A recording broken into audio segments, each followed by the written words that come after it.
भाई जो गुरु वचन पे डट के कट गए फंद 84 के। मैंने ख्वाजा शरीफ की दरगाह जो अजमेर में है, जिसे ख्वाजा मोइनुद्दीन चिश्ती की दरगाह बोला जाता है, जो पूरे विश्व में प्रसिद्ध है, मैंने उसके लिए भी चादर के लिए बोला। मम्मी पापा ने बोला कि आप वहां जाओ, वह सबकी मुराद पूरी करते हैं तो आपकी भी पूरी करेंगे। मैं वहां भी गया, परंतु मैं जहां पर भी गया वहां पर देखा कि वहां पर एक बहुत बड़ा देग होता है जिसमें लोग पैसे डालते हैं, कोई सोना चांदी डाल रहा है, लेकिन मेरे पास कोई पैसे नहीं थे। वहां पर लोग सिर पर टोपी डाल लेते हैं, मालिक का नाम लेते हैं, और एक हरे रंग का कपड़ा होता है, उसके नीचे से आपको निकाला जाता है। फिर कहते हैं कि आपको शबाब मिल चुका है, यानी आपको आशीर्वाद मिल चुका है अल्लाह का। अब आपके लिए जन्नत के दरवाजे खुल चुके हैं, यानी सुरख के दरवाजे खुल गए, सतलोक के दरवाजे खुल गए आपके लिए हरी चादर के नीचे से निकलते ही। कहते हैं कि यही जन्नत के दरवाजे हैं जो रमजान के दिनों में खोले जाते हैं। 22 साल तक मैंने ये सब कुछ किया, लेकिन मुझे इन सब से कोई भी फायदा नहीं हुआ। फायदा होना ही नहीं था, क्योंकि अल्लाह ताला तक पहुंचने का ये मार्ग है ही नहीं, ये रास्ता है ही नहीं। ये तो मनमाना आचरण है जो शैतान ने पूरे मुसलमान समाज को भ्रमित किया हुआ है। बहुत सारी जगह पर मैं गया, अलीगढ़ दरगाह, महरौली पर भी गया, वहां पर भी मैंने चद्दर बोली। वहां पर बाहर तो मांस कटता है और अंदर एक पत्थर होता है, उसके सामने सजदा करो या उसके ऊपर चद्दर चढ़ा दो। सब जगह यही कहानी और हर जगह कुछ ना कुछ नया देखने को मिलता था। मैंने अपने एक मौलवी साहब से पूछा, क्या हम जो कर रहे हैं, हम जिस रास्ते पर चल रहे हैं, क्या वह सच है? उन्होंने कहा कि हाँ, ये बहुत अच्छा है। उन्होंने मुझसे कहा कि आप 40 दिन की जमात में जाइए। मैं 40 दिन की जमात में तो नहीं, लेकिन 3 दिन की जमात में गया था। वहां पर भी मैंने वही सब देखा। लोग भेड़ चाल चल रहे हैं। अगर वहां पर कहीं खाना बन रहा है तो लोग नमाज को छोड़कर पहले खाने की तरफ भाग कर जाते हैं। वह लोग ये नहीं देखते कि हमें भक्ति करनी है, वह सिर्फ इतना देखते हैं कि हमारा पेट भरे और हम सोएं। उन व्यक्तियों के लिए नमाज कोई भी अहमियत नहीं रखती। नमाज का मतलब है एक नित्य नियम। नमाज से मुझे कोई भी फायदा नहीं मिला। हिंदू भाई जिसे आरती कहते हैं, आरती यानी परमात्मा की वंदना स्तुति, मुसलमान भाई उसे नमाज कहते हैं। और हम सतगुरु रामपाल जी परमेश्वर जी से उपदेश प्राप्त जितने भी भगत भाई बहन हैं, हम जो अपने तीनों समय की जो आरती करते हैं, परमात्मा की महिमा करते हैं, सुबह का नित्य नियम, दोपहर की असुर निकंदन रमेणी और शाम की संध्या आरती, तो ये सब परमात्मा की स्तुति है, वंदना है। मुसलमान उसको नमाज कह देते हैं, हिंदू उसको आरती कह देते हैं, हम भाई बहन उसको नित्य नियम के नाम से जानते हैं। महरौली में एक बहुत बड़ी दरगाह बना रखी है, एक पत्थर है, उस पर चद्दर चढ़ा रखी है और बाहर मांस काटा जाता है। मांस के टुकड़े टुकड़े करके खिलाए जाते हैं और कहते थे कि ये बहुत बड़ा शबाब है, यानी प्रसाद बन गया है भी। ये मालिक ने मांस खाने के लिए बोला है। मालिक ने बोला था, यानी अल्लाह ने बोला था कि कुर्बानी दो। जो भी गाय भैंस बकरी जो भी उनके हाथ लगता था उनको काटते थे, लोगों को खिलाते थे। मुसलमान धर्म में जो मांस बनता है वह इस प्रकार बनता है कि जैसे कोई हरी सब्जी बन रही हो। कोई बकरा काट देता है, कोई गाय काट देता है, कोई भैंस काट देता है, मतलब सब कुछ वहां पर चल रहा है। वहां पर एक ही पानी के मटके में सब लोग पानी पीते हैं। अगर कोई शराबी है, कोई बच्चा है, कोई कैंसर पीड़ित है या कोई नवाबी व्यक्ति है तो वह भी उसी घड़े में पानी पीता है। अगर आप उस पर प्रश्न चिन्ह उठाते हो तो आपसे कहा जाता है कि यह गलत नहीं है, इससे सवाब मिलता है। एक मुसलमान दूसरे मुसलमान का जूठा खा सकता है।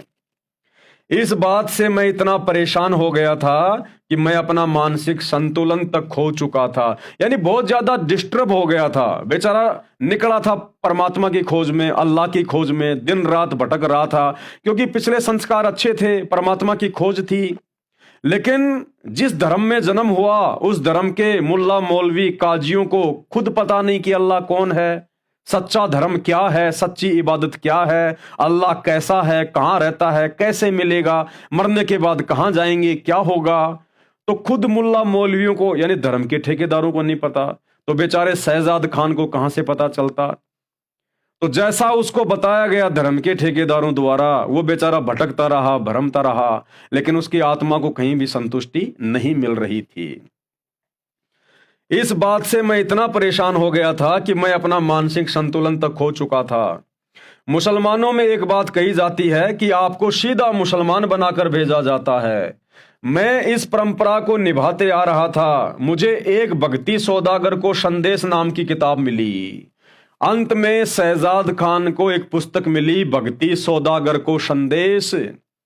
यानी जो व्यक्ति भक्ति का सौदा करना चाहता है, जो भगवान के लिए भटक रहा है, उसको एक संदेश जो कि सतगुरु रामपाल जी परमेश्वर जी ने, इस समर्थ अल्लाह ने, मेहरबान अल्लाह ने अपने कर कमल से लिखी थी और भगत समाज में बंटवानी शुरू कर दी थी कि भैया जिसको अल्लाह चाहिए, जिसको भगवान चाहिए, परमात्मा चाहिए, मोक्ष चाहिए, जिसको वास्तव में जन्नत में जाना है, सचखंड में, सतलोक में जाना है, जन्म और मरण से अपना पीछा छुड़वाना है, इस गंदे काल लोक, शैतान के लोक के कष्टों से, जन्म मरण से, दुखों से अगर पीछा छुड़वाना है तो ये पुस्तक पढ़ो, भक्ति सौदागर को संदेश, और तुरंत शरण में आ जाओ।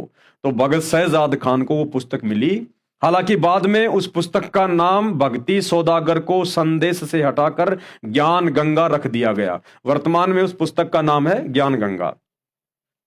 मुझे एक भक्ति सौदागर को संदेश नाम की किताब मिली और मैं धीरे धीरे उस पुस्तक को पढ़ने लगा। मैंने पापा से पूछा, पापा ये पुस्तक कहां से आई? तो उन्होंने बताया कि उन्होंने ये पुस्तक बरवाला आश्रम से डाक द्वारा मंगवाई है। उस पुस्तक में मैंने देखा कि उसमें कलाम पाक की एक हेडिंग लिख रखी थी। इसमें लिखा था कि वह अल्लाह ताला जिसने पानी की एक बूंद से आदमी और औरत को उत्पन्न किया और फिर इस पृथ्वी पर साहिब नस्ल से किसी का बाप, पिता, बेटा बनाकर भेज दिया, उस अल्लाह ताला के बारे में जिसने आसमान और जमीन, इन दोनों के दरमियान यानी बीच में जो भी कुछ है, उसको 6 दिन में बनाया और 7वें दिन तख्त पर जा विराजा। उसके बारे में किसी बाखबर से जा देखो। यानी उस अल्लाह के बारे में जिसने 6 दिन में सृष्टि रची, 7वें दिन वो तख्त पे जा बैठा, सतलोक के सिंहासन पे जा बैठा, उसकी खबर किसी बाखबर से जा पूछो। यानी भाई और बहनों, भगत शहजाद खान की बंद आंखें खुल गई जब उसने कुरान मस्जिद में जाकर ये सब कुछ देखा जो उस पुस्तक भक्ति सौदागर को संदेश में उसे पढ़ने को मिला कि भाई मुसलमान धर्म की पवित्र पुस्तक कुरान मजीद, कुरान शरीफ में सूरत फुरकान 25 आयत नंबर 52 से 59 में क्या लिखा हुआ है, और ये मुस्लिम समाज, मुस्लिम धर्म क्या कर रहा है, किस दिशा में जा रहा है, तुम्हें अल्लाह कैसे मिलेगा। उसमें साफ साफ सूरत फुरकान 25 आयत नंबर 58 और 59 में लिखा हुआ है कि ए हजरत मोहम्मद, अगर तुझे उस पूर्ण अल्लाह की जानकारी चाहिए जिसने 6 दिन में सृष्टि रची, 7वें दिन तख्त पे जा विराजा, तो किसी बाखबर से जा पूछो। यानी कुरान शरीफ का ज्ञान देने वाला अल्लाह भी उस बड़े अल्लाह, रहमान अल्लाह, उस परमेश्वर की जानकारी नहीं रखता। उसने हाथ खड़े कर लिए सूरत फुरकान 25 आयत नंबर 58 और 59 में यह कहकर कि जिस परमेश्वर ने 6 दिन में सृष्टि रची, कायनात को रचा और 7वें दिन तख्त पे जा विराजा, उसकी जानकारी किसी बाखबर से जा पूछो। क्यों भाई? जो कुरान का ज्ञान दे रहा है, जिसे मुसलमान भाई अपना अल्लाह समझ रहे हैं, वो ये बात क्यों कह रहा है कि उसकी जानकारी, जिसने 6 दिन में सृष्टि रची, 7वें दिन तख्त यानी सिंहासन पे जा विराजा, उसकी जानकारी किसी बाखबर से जा पूछो, यानी किसी जानने वाले से। इसका मतलब कुरान का ज्ञान देने वाला अल्लाह उस परमेश्वर के विषय में पूरी तरह से वाकिफ नहीं है। यानी वो कोई और रहमान अल्लाह जिसने 6 दिन में सृष्टि रची, वो कुरान शरीफ का ज्ञान देने वाले अल्लाह से बड़ा है, उससे अलग है। तभी तो वो कह रहा है कि उसकी जानकारी किसी बाखबर से जा पूछो। अगर कुरान का ज्ञान देने वाला अल्लाह, जिसे मुसलमान अपना अल्लाह कहते हैं, अगर वही सबसे बड़ा अल्लाह है, परमात्मा है, तो भला वो किसी और के विषय में संकेत क्यों कर रहा है कि उसकी जानकारी तो किसी बाखबर से जा पूछो। तो भगत शहजाद खान की आंखें फटी की फटी रह गई। ये मुसलमान धर्म के मुल्ला मौलवी हमें किस रास्ते पर लेके जा रहे थे? हम तो जहन्नुम के रास्ते पे जा रहे थे, नरक के रास्ते पर, और कहा जा रहा था कि तुम जन्नत में जाओगे। हमारा तो बेड़ा गर्क किया जा रहा था। उस अल्लाह ताला के बारे में जिसने आसमान और जमीन, इन दोनों के दरमियान जो भी है, उसको 6 दिन में बनाया और 7वें दिन तख्त पर जा विराजा, उसके बारे में किसी बाखबर से पूछ कर देखो। उन्होंने बताया था कि सूरत फुरकानी 25 आयत नंबर 52 से 59 में यह लिखा है। क्या बताया उस पुस्तक में? कि भाई सूरत फुरकानी 25 आयत नंबर 52 से 58 में यह साफ साफ लिखा हुआ है कि वो कादिर अल्लाह कौन है, जिसके विषय में कुरान शरीफ का ज्ञान देने वाला अल्लाह भी संकेत कर रहा है।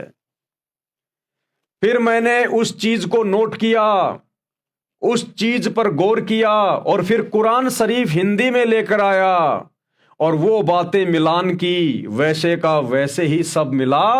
तो ये सब देखकर मेरा दिमाग घूम गया। जो गुरु बचन पे डट गए, कट गए फंद 84 के, कट गए फंद 84 के, कट गए फंद 84 के।